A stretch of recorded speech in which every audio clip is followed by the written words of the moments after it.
Hi hello everyone, সবাই কেমন আছো? আশা করছি ভালো আছো। সবাইকে গুড ইভিনিং।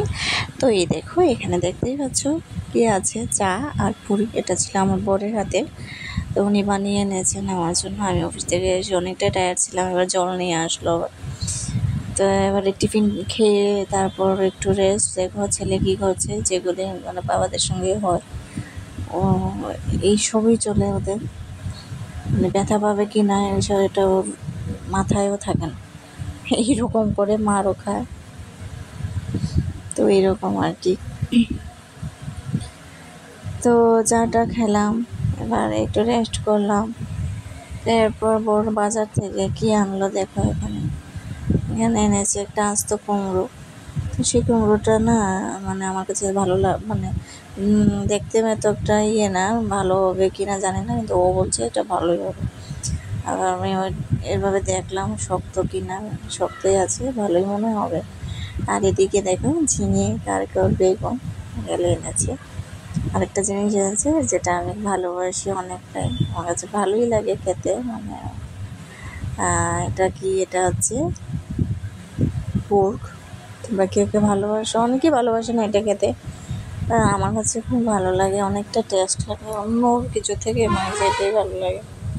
তো এই দেখো পোর্কটা অনেকটা ভালো, মানে একদম ফ্রেশ আর কি, ভালোই ছিল। এই যে পোর্ক, আমার বড় আবার দেখাচ্ছে একটা একটা করে। তো এবার এটাকে রান্না করার পালা। তো এটাকে দেখো আমি গরম জল দিয়ে নিয়েছি, এই যে গরম জল দিয়ে এটাকে ধুয়ে নিয়েছি। গরম জল ছাড়া আমি খাই না। এরপর কড়াইতে দিয়ে দিলাম মশলা, যা যা লাগে, পেঁয়াজ, আদা, রসুন।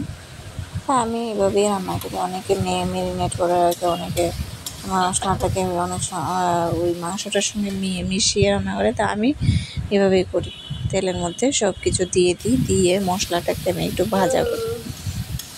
ভাজা করে এরপর আমি বাকিটা দিই। এদিকে আবার একটা আম বার করেছে, আমার ইচ্ছা ছিল আম খেতে, আমটা বার করে রেখেছি ফ্রিজ থেকে, একটু গরম হলে খাবো। এদিকে আমার মশলাটা দেখো, মশলাটা অনেকটাই ভাজা হয়ে আসছে, উপরে তেল বেশি আসছে, মানে ভাজা হয়ে গেছে। তারপর আমি পোরগুলি দিয়ে দিচ্ছি। এবার পোরগুলি দিয়ে একটু নাড়াচাড়া করবো, করে এবার এখানে কেটে রাখা আলু, পেঁয়াজ আর আমার আস্ত রসুন, যেটা আমার খুব ফেভারিট। এটা আমার খেতে অনেকটা ভালো লাগে, অনেকেই খেতে পারে না, কিন্তু আমার কাছে অনেকটা ভালো লাগে এই আস্ত রসুন। আজকে একদম বড় থেকে একটা রসুন দিয়েছি। তো এবার এগুলিকে দিয়ে দেব, যে দেখো।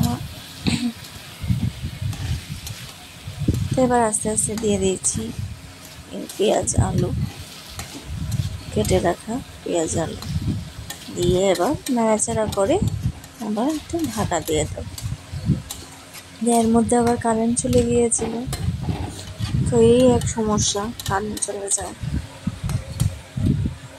কারেন্ট চলে যাওয়ার পর কী করবো,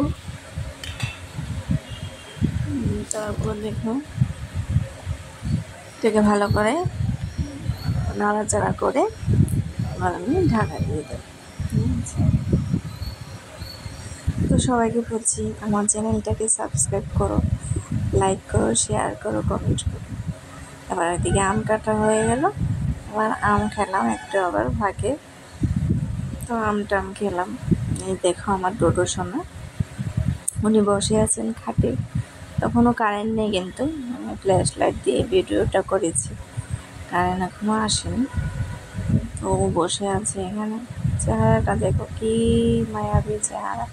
আর ওর চোখগুলি লাল দেখাচ্ছিল, কারণ অন্ধকারে তো ওদের চোখে লাইট দিলে এরকমই দেখা যায়। তাই আমি ওকে দেখাচ্ছি, বাবাকে দেখাচ্ছি দেখ। তো এবার এখানে আমগুলি রাখলাম।